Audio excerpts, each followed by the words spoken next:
बेटे, सबसे पहली चीज़ मैं आपको एक बात बताना चाहूँगा कि जैसे जो हमारा सब्जेक्ट है केमिस्ट्री, जैसे मैं अगर कोई चीज़ बोल रहा हूँ और आपको मेरी ये बात समझ में आ रही है, तो इसका रीज़न क्या है? इसका रीज़न है ये लैंग्वेज, हिंदी या इंग्लिश जो भी है।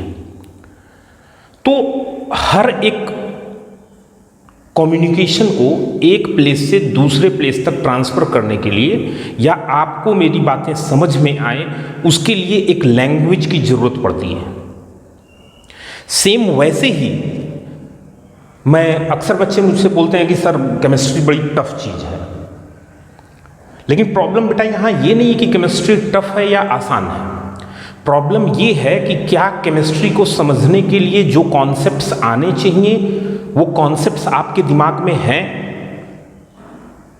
अब सपोज करो कि मैं जो बोल रहा हूं वो हिंदी में बोल रहा हूं और आपको हिंदी न मालूम हो। जैसे मैं एक छोटा सा एग्जांपल आपको बताता हूं और आगे चल के क्लासेस में हम उसको डिस्कस करेंगे तो आपको समझ में आएगा कि सर ने ये क्या बोला था। ठीक, जैसे सपोज करो मैं बोलूं सी परनट पम्सम यूजिट टबडाई होइल टमी ब्लू थपाउ न पुआम कम्बक सी फेस फॉर्म मडनोलर, तो क्या ये बात आपको समझ में आई? Maximum no, right.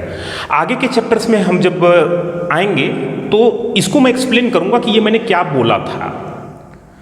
लेकिन आज जो मैं बताना चाह रहा हूं वो यही कि अगर आपको केमिस्ट्री समझना है तो केमिस्ट्री की लैंग्वेज आपको आनी चाहिए। तो हमारा जो पहला चैप्टर है इसमें हम वही चीज़ें देखेंगे कि केमिस्ट्री के कॉन्सेप्ट्स के लिए, केमिस्ट्री के चैप्टर्स को अच्छे से समझने के लिए क्या क्या चीज़ें ऐसी हैं जो हमारे दिमाग में होनी चाहिए। सबसे पहली बात हम करते हैं केमिस्ट्री की स्टार्टिंग ही एटम से। तो अगर हम किसी भी एलिमेंट का रिप्रेजेंटेशन की बात करें,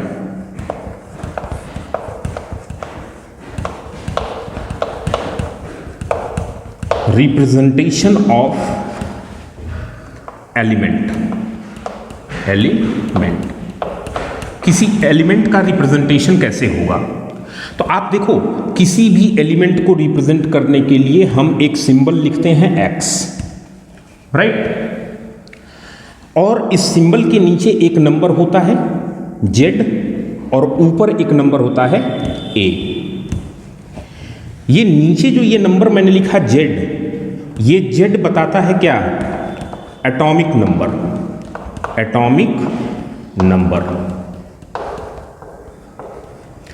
और एक्चुअल में ये एटॉमिक नंबर होता क्या है? जैसे मैं एक सिंपल चीज़ बताऊं, एटम का आपने क्लास 9th में स्ट्रक्चर पढ़ा होगा कि एटम में सर्कुलर पाथ में इलेक्ट्रॉन्स रिवॉल्व करते हैं और सेंट्रल पार्ट जो उसका होता है वो एक सॉलिड पार्ट होता है, काफ़ी रिजिड पार्ट होता है, जिसमें न्यूट्रॉन और प्रोटॉन पाए जाते हैं। और इस सेंट्रल पार्ट को हम क्या बोलते हैं? Nucleus, right. और इसके चारों तरफ के ये जो सर्कुलर पाथ हैं जिनमें इलेक्ट्रॉन्स रिवॉल्व करते हैं, इन सर्कुलर पाथ को हम क्या बोलते हैं? ऑर्बिट्स।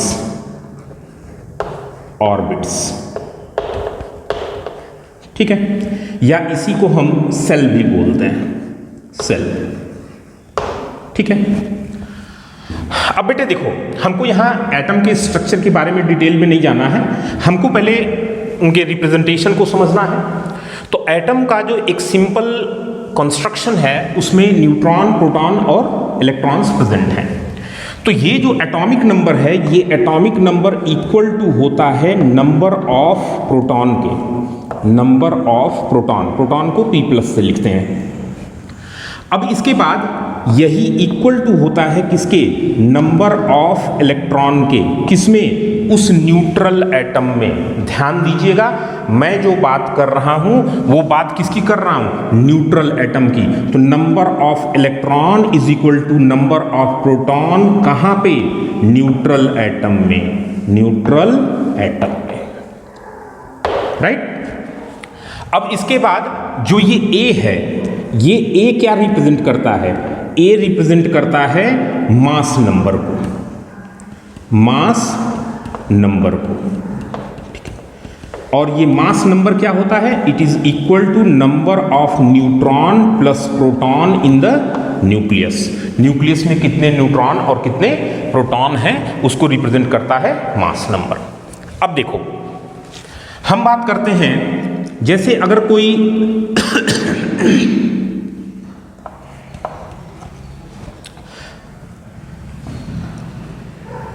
ए में से जेड को अगर हम माइनस कर दें, ध्यान देना बेटा, हमने ए में से जेड को माइनस किया। ए क्या है? न्यूट्रॉन प्लस प्रोटॉन, और जेड क्या है? प्रोटॉन। तो न्यूट्रॉन प्लस प्रोटॉन में से प्रोटॉन को हमने क्या किया? माइनस कर दिया। तो अगर न्यूट्रॉन प्रोटॉन में से प्रोटॉन को माइनस कर दिया तो बचा क्या? न्यूट्रॉन। यानी ए माइनस जेड ये इक्वल टू क्या होगा? ये इक्वल टू होगा नंबर ऑफ न्यूट्रॉन। तो हमें जब भी नंबर ऑफ न्यूट्रॉन निकालना होगा तो हम क्या करेंगे? ए में से जेड को माइनस कर देंगे। दूसरी चीज, अब ये नंबर ऑफ न्यूट्रॉन हुआ तो हमें अगर न्यूट्रॉन माइनस प्रोटॉन निकालना हो, क्या निकालना हो? Neutron minus proton. तो न्यूट्रॉन की जगह हम क्या यूज कर सकते हैं? न्यूट्रॉन की जगह हम लिख सकते हैं ए माइनस जेड। तो हम लिख दिया ए माइनस जेड। ये क्या है? न्यूट्रॉन। और माइनस क्या निकालना है? प्रोटॉन। तो प्रोटॉन की जगह हम क्या लिख सकते हैं? जेड। प्रोटॉन का नंबर कौन बताता है? जेड। तो अब यहां से आ गया कि न्यूट्रॉन माइनस प्रोटॉन अगर हमें कभी निकालना होगा तो हम फॉर्मूला क्या यूज कर सकते हैं? ए माइनस टू जेड।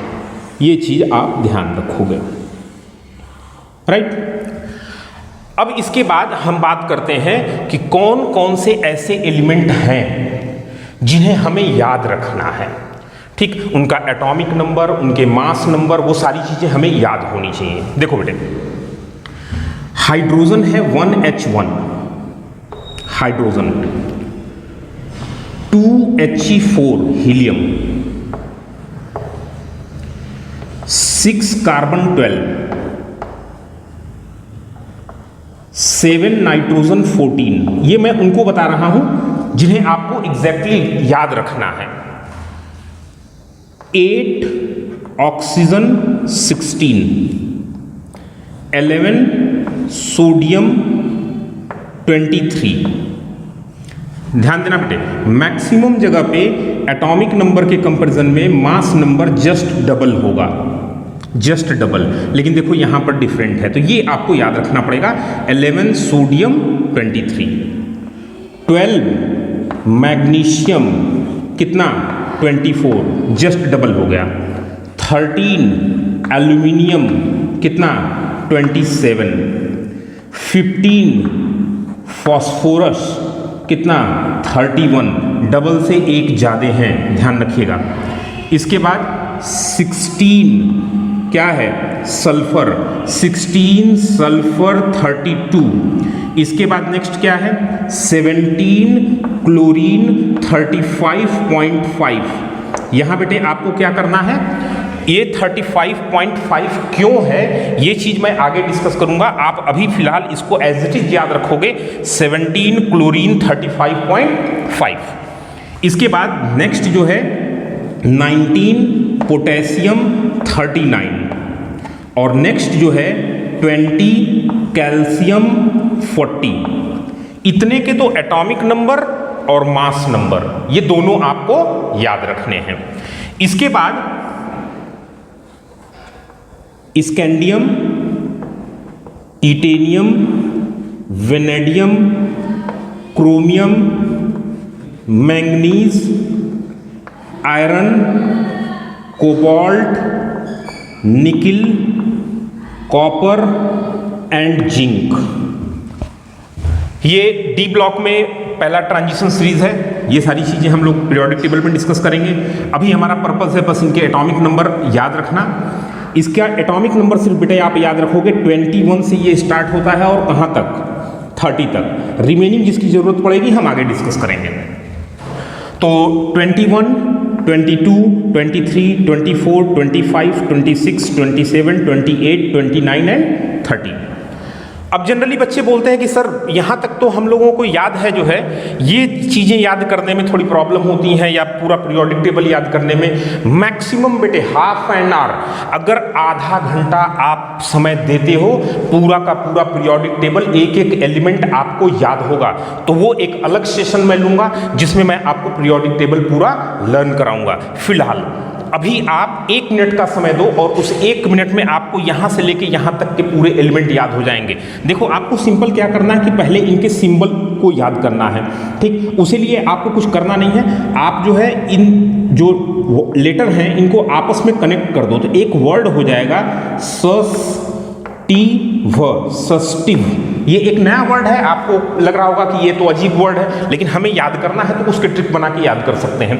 सस्टिव, अब ये पहली बार सुनने में आपको अजीब लगेगा, लेकिन 2-3 बार जरा बोल के देखो तो सस्टिव, सस्टिव, तो ये कॉमन हो जाएगा, फिर आपके लिए ये बड़ा आसान होगा। अगला क्या है? करमन फीको, कर मन फी को, एग्जैक्टली जो है उसी को आपस में कनेक्ट कर देना है। तो पहला क्या हुआ? सस्टिव, दूसरा क्या हुआ?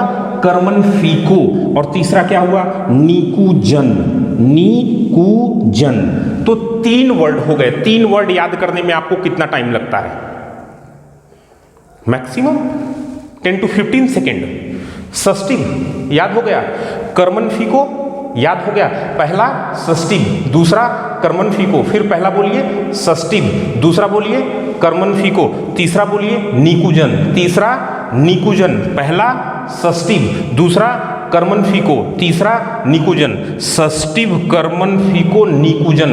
5 टाइम्स मेरे साथ बोलिए, सस्टिव कर्मन फीको नीकुजन, सस्टिव कर्मन फीको नीकुजन, सस्टिव कर्मन फीको नीकुजन, सस्टिव कर्मन फीको नीकुजन, सस्टिव कर्मन फीको नीकुजन, सस्टिव कर्मन फीको नीकुजन। 6 बार बोल दिया, लेकिन मुझे पूरी उम्मीद है आपको पूरा याद हो गया होगा।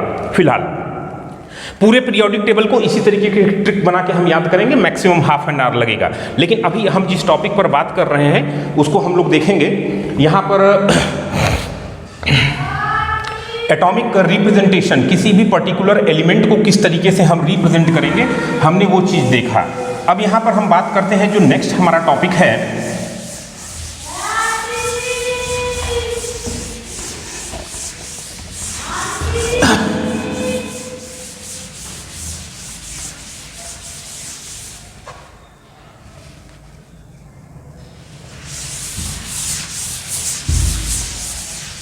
चलो जो नेक्स्ट हमारा पार्ट है यहाँ पर, जैसे सपोज करिए कि किसी भी पर्टिकुलर एलिमेंट में, जैसे हमने बताया न्यूट्रॉन, प्रोटॉन और इलेक्ट्रॉन के नंबर, तो उनके बेसिस पे जरा आप एक चीज़ समझने की कोशिश करो।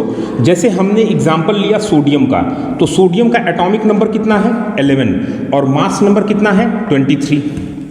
अब देखो ये जो 11 है, ये 11 एटॉमिक नंबर है, तो एटॉमिक नंबर किसके बराबर होता है? नंबर ऑफ प्रोटॉन के। और मास नंबर किसके बराबर होता है? Number of proton plus neutron के। इसका मतलब अगर हमसे कोई पूछे कि सोडियम के 1 एटम में प्रोटॉन कितने हैं, तो हम बोलेंगे भाई सोडियम के 1 एटम में प्रोटॉन का नंबर कितना है? 11 है। हम इसको ऐसे कर लेते हैं, सोडियम का यहाँ पर हम बात कर लेते हैं प्रोटॉन की, न्यूट्रॉन की एंड देन इलेक्ट्रॉन की। इलेक्ट्रॉन को E- से लिखते हैं। तो सोडियम में प्रोटॉन कितने होंगे? 11 होंगे।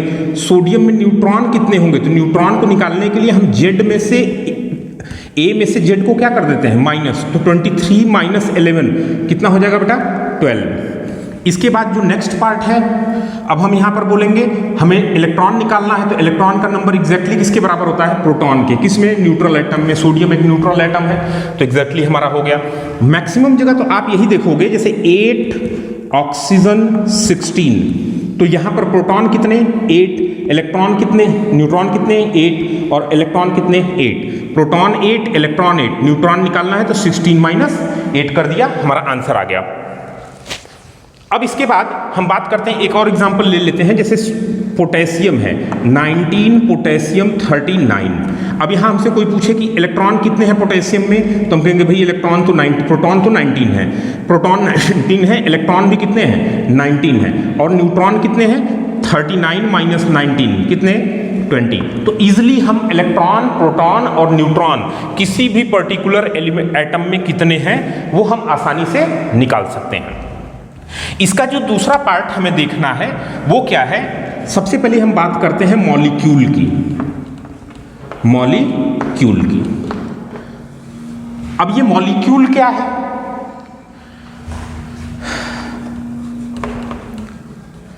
Atoms are combined with each other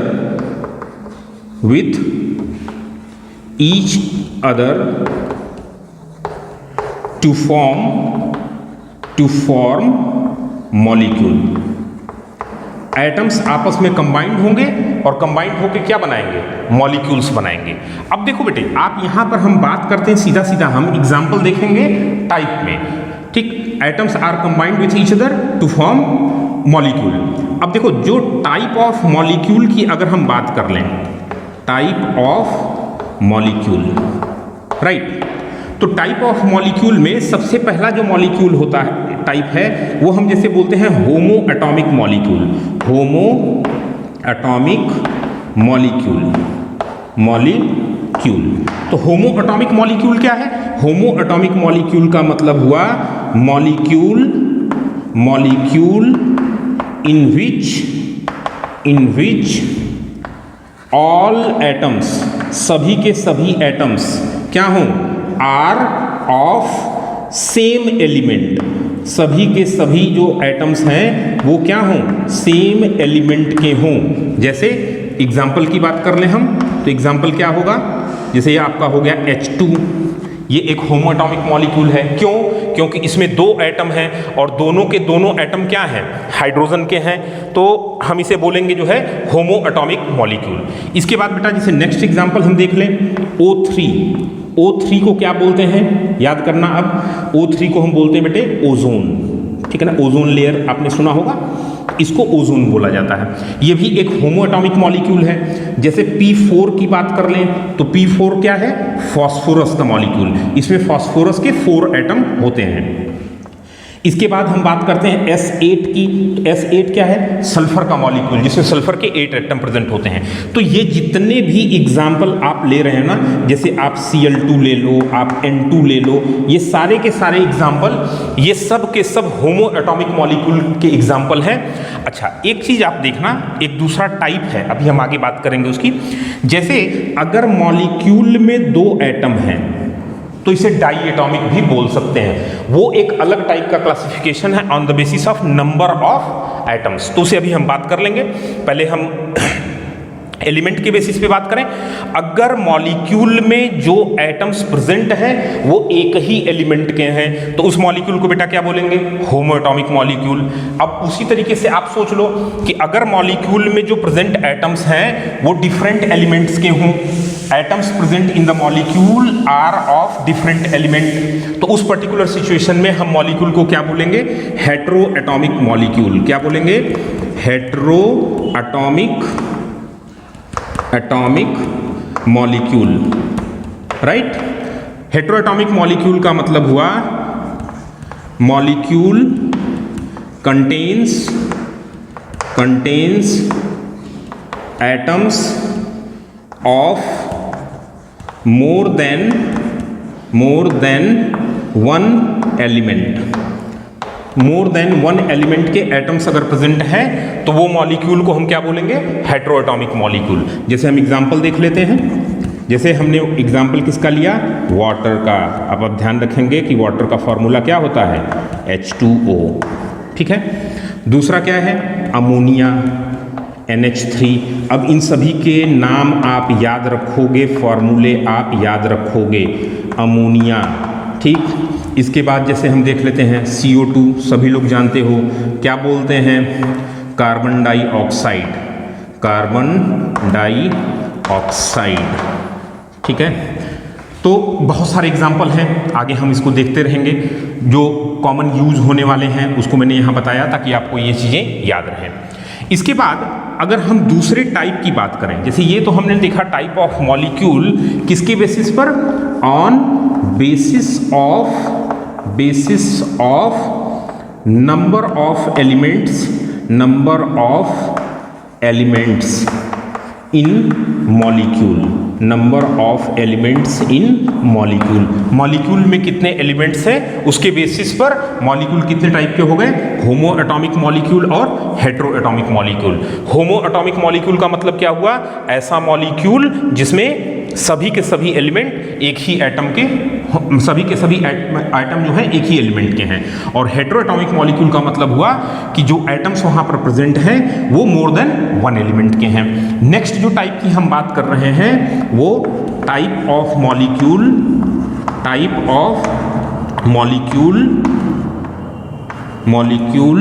on basis of number of atoms. तो इसके बेसिस पे बेटे मॉलिक्यूल का टाइप में सबसे पहला जैसे क्या है? डाई एटॉमिक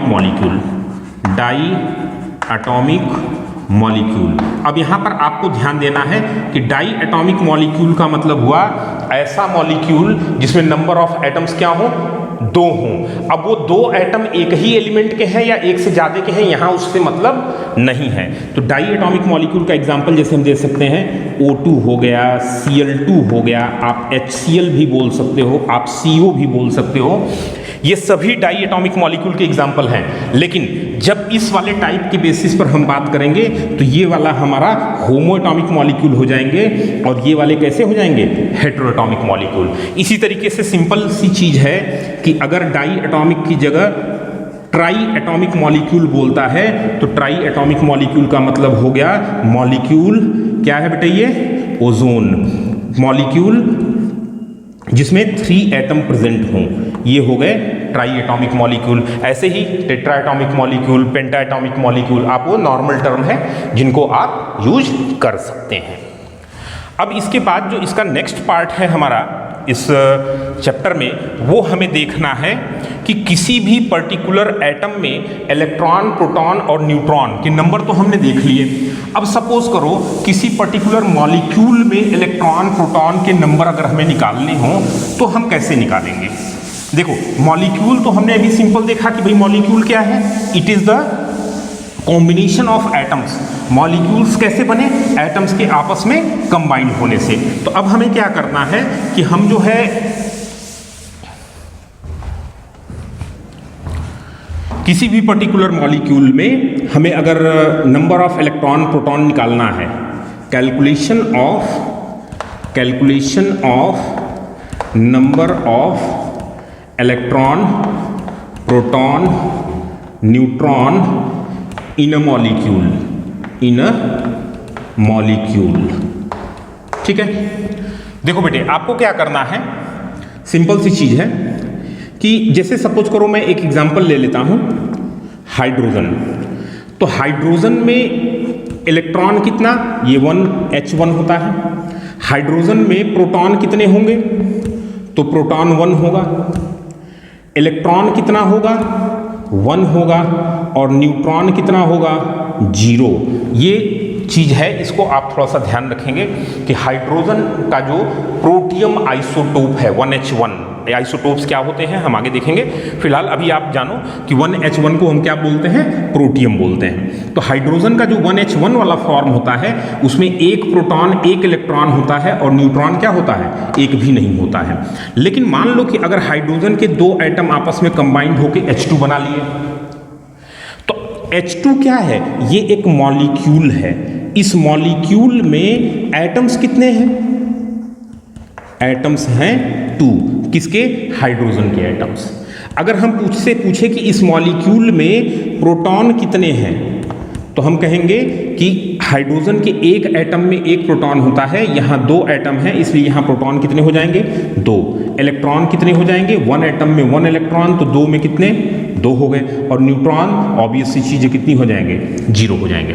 इसी तरीके से अगर सपोज करो कि हम ऑक्सीजन की बात कर लें, तो ऑक्सीजन का 8, ऑक्सीजन 16।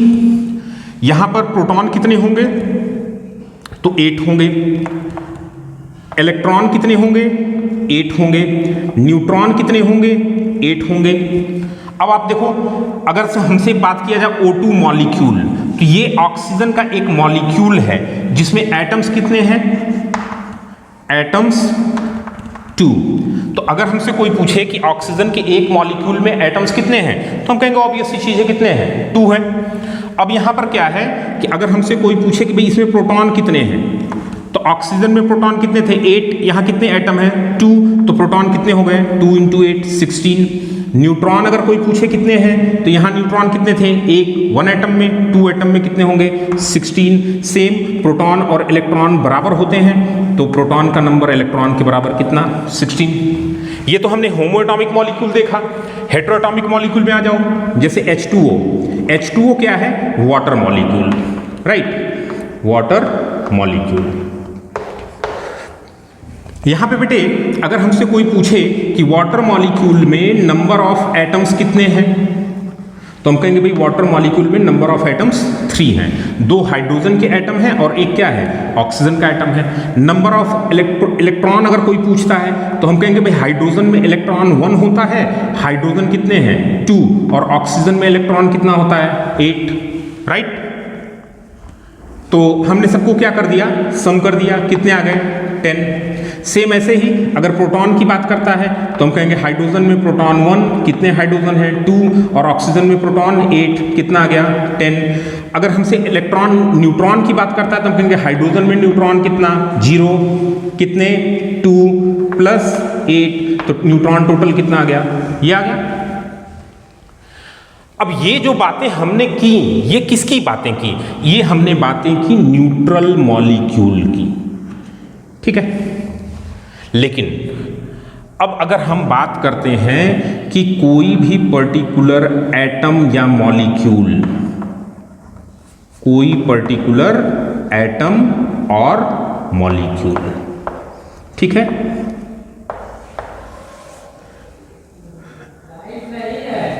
एटम और मॉलिक्यूल, तो कोई पर्टिकुलर एटम और मॉलिक्यूल ये अगर इलेक्ट्रॉन लॉस करता है, क्या करता है? इलेक्ट्रॉन लॉस करता है, या अगर ये इलेक्ट्रॉन एक्सेप्ट करता है, ठीक है, एक्सेप्ट करता है। कोई पर्टिकुलर एटम या मॉलिक्यूल अगर इलेक्ट्रॉन लॉस करता है, अगर इलेक्ट्रॉन एक्सेप्ट करता है, तो उस पर्टिकुलर सिचुएशन में जो हमारी स्पीसीज का फॉर्मेशन होगा, उन्हें हम क्या बोलते हैं? आयंस। क्या बोलते हैं? आयंस। अब यहां पर आपको ध्यान देना है कि अगर एटम या मॉलिक्यूल से इलेक्ट्रॉन लॉस हो रहा है, तो जो आयन बनेगा उसे हम क्या बोलेंगे? कैटायन। क्या बोलेंगे बेटा? कैटायन। और अगर इलेक्ट्रॉन वो एक्सेप्ट करता है, तो क्या बोलेंगे? एनायंस, ठीक है। तो आपको ध्यान देना है कि एटम या मॉलिक्यूल अगर इलेक्ट्रॉन लॉस करता है या इलेक्ट्रॉन एक्सेप्ट करता है, तो वो चार्ज पार्टिकल का फॉर्मेशन करता है, चार्ज स्पीसीज को फॉर्म करेगा, जिसे हम क्या बोलेंगे?